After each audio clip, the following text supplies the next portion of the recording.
नमस्कार दोस्तों, मेरा नाम है आशुतोष और आप देख रहे हैं डायनामिक इम्पल्शन। आज के इस वीडियो में हम एक नई सीरीज की शुरुआत करने जा रहे हैं जिसका नाम है अखंड भारत के राज्य। इसमें हम भारत के सभी राज्यों के बारे में A to Z जानकारी देने की पूरी कोशिश करेंगे और आज हम बात कर रहे हैं आंध्र प्रदेश के बारे में, इसलिए वीडियो को अंत तक अवश्य देखिएगा। सबसे पहले आंध्र प्रदेश के बारे में कुछ सामान्य जानकारियां जान लेते हैं। सबसे पहले इसका गठन हुआ था 1 जनवरी 1956 यानी कि 1956 में। इसकी वर्तमान राजधानी है अमरावती। अब देखिए, ये याद रखिएगा, वीडियो बनाते समय जब हम ये फोटोज बना रहे थे तब थी प्रस्तावित राजधानी, विधायी राजधानी और न्यायिक राजधानी, लेकिन अब ऐसा कुछ नहीं है। इसकी वर्तमान राजधानी अमरावती है और सभी हाई कोर्ट भी अमरावती में है, विधायी राजधानी भी इसकी अमरावती ही है। आगे बढ़ते हैं। 6वें स्थान पर सबसे बड़ा जिला है यहाँ का विशाखापट्टनम। यहाँ टोटल जिलों की संख्या है 13 यानी 13। यहाँ के राज्यपाल हैं विश्वभूषण हरिचंदन और वर्तमान मुख्यमंत्री हैं YS जगनमोहन रेड्डी। अब आंध्र प्रदेश के नक्शों के बारे में बात कर लेते हैं। आपको देखिए, भारत में भी पूरे भारत में दिखाया जा रहा है और नॉर्मल भी आपको दिखाया जा रहा है। आप अच्छे से देख लीजिए और इसको समझ लीजिए और याद कर लीजिए, ये आ सकता है और इम्पोर्टेंट भी है। आगे बढ़ते हैं। आंध्र प्रदेश की और कुछ जो गवर्नमेंट की जानकारी जान लेते हैं। सरकार जानकारी लिखना नहीं चाहिए था, लेकिन हाँ लिख दिया है आपको लोगों को जिससे समझ में आ सके। गवर्नमेंट की जानकारी थोड़ी बहुत है। यहाँ राज्य सरकार का नाम है आंध्र प्रदेश सरकार, इजी है। राज्यसभा सीटें हैं 11 सीटें हैं और लोकसभा की 25 सीटें हैं और हाई कोर्ट वर्तमान में स्थित है इसका आंध्र प्रदेश हाई कोर्ट अमरावती में। ये याद रखिएगा, ये सब जानने की चीजें होती हैं।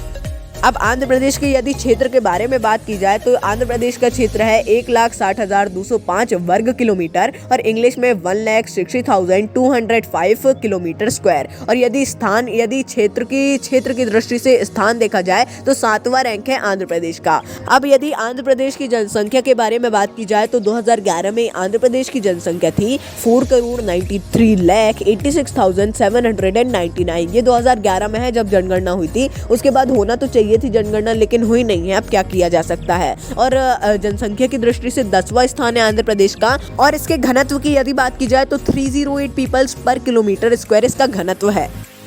अब यदि आंध्र प्रदेश की जीडीपी की बात कर ली जाए तो वर्तमान में इसकी कुल जीडीपी है 150 बिलियन US डॉलर्स। कई लोग US डॉलर्स नहीं कहते हैं, लेकिन यदि आप कहेंगे, लेकिन लोग समझ जाते हैं डॉलर्स में भी, लेकिन आप कहेंगे तो सुनने वाले को भी एक अलग ही फीलिंग आएगी। और इसकी प्रति व्यक्ति आय है 1,68,480 रुपीज।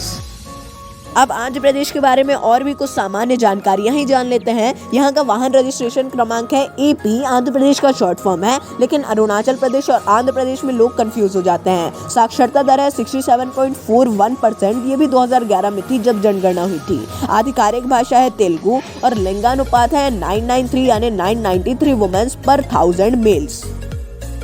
अब आंध्र प्रदेश के प्रतीकों की बात कर लेते हैं। यहाँ का राजकीय गान है माँ तेलुगु थलिक्की, राजकीय नृत्य है कुचिपुड़ी, यहाँ का राजकीय पक्षी है रोज रिंग्ड पराकित, राष्ट्रीय जो मछली है यहाँ की मड फिश है। ये याद रखिएगा, बहुत से बच्चे कंफ्यूज हो जाते हैं। और यहाँ का राजकीय पुष्प है जैस्मिन। ये सारी जानकारी याद रखना बहुत ही ज्यादा आवश्यक होती है। आप जिस राज्य में आप रहते हैं उसकी तो रखिए ही, बाकी और राज्यों की उतना ज्यादा इम्पोर्टेंट नहीं है। अब यदि और आगे बढ़े तो यहाँ का राजकीय फल है आम, जैसे कि भारत का है। राजकीय पेड़ है नीम का, राजकीय खेल है कबड्डी और राजकीय पशु है ब्लैक बक। अब आंध्र प्रदेश की बोली की बात कर लेते हैं तो ये जानकारी देखिए विकिपीडिया से ली गई है। हम अब इस पे 100% यकीन नहीं करते, लेकिन हाँ ऑफिशियल जानकारी अधिकतर रहती है वहाँ पर। तो यहाँ की बोलियों के बारे में बात कर लेते हैं। जो पिंक से दिखाया जा रहा है वो है तेलुगु, ग्रीन से दिखाया जा रहा है वो है उर्दू, जो येलो से दिखाया जा रहा है वो है तमिल और जो ब्लैक या ब्राउन से दिखाया जा रहा है वो है अन्य। ये याद रखिएगा, इसकी कुछ भी परसेंटेज वगैरह उपलब्ध नहीं है ऑफिशियल जानकारी जहां तक मैंने देखी है उसमें। अब आंध्र प्रदेश में धर्मों की बात कर ली जाए तो यहाँ पर जो सैफरॉन या भगवा रंग से दिखाया जा रहा है वो है हिंदू, जो डार्क ग्रीन से दिखाया जा रहा है वो है इस्लामिक, जो ब्लू से दिखाया जा रहा है वो है ईसाई और जो येलो टाइप के कलर से दिखाया जा रहा है वो अन्य। अब आंध्र प्रदेश के प्रमुख राष्ट्रीय उद्यानों की बात कर ली जाए। प्रमुख उद्यानों की बात की गई है, सभी का नाम नहीं बताया गया है। सबसे पहला है वेंकटेश्वर राष्ट्रीय उद्यान तिरुपति, दूसरे स्थान पर है पापीकोड़ा राष्ट्रीय उद्यान, थर्ड स्थान पर है राजीव गांधी राष्ट्रीय उद्यान। इसे रामेश्वरम राष्ट्रीय उद्यान भी कहा जा सकता है। अब आंध्र प्रदेश की प्रमुख नदियों के बारे में जान लेते हैं। सबसे पहले गोदावरी और दूसरे स्थान पर कृष्णा, ये भी प्रमुख नदियां हैं, सभी के नाम नहीं है। अब खनिज की यदि बात कर ली जाए आंध्र प्रदेश के अंत में, तो यह है क्रिसोलाइट एस्बेस्टर सबसे पहले, दूसरे स्थान पर है तांबा, तीसरे स्थान पर है कोयला और चौथे स्थान पर है चूना पत्थर। तो दोस्तों, मैं एक छोटे से वीडियो में आपको आंध्र प्रदेश के बारे में जितना समझा पाया मैंने समझा दिया है। आपको यदि इसमें कुछ भी अभी भी कंफ्यूजन है तो बेझिझक कमेंट में पूछ सकते हैं। मिलता है अगले वीडियो में। नमस्कार, डायनामिक इंपल्शन।